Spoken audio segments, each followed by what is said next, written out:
Assalamu alaikum. Hello everyone. Welcome back to my another video. In this video, how to decrease the space between lines in Excel.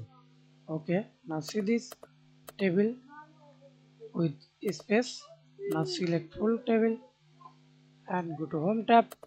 Click Paint and Replace. Now see this space 1 space and 2 space, or space 2 space on. I click space 3 space 1 space 2 space 3, then replace all.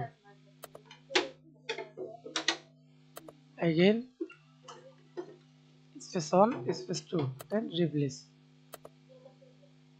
All done. We made 3 replacement.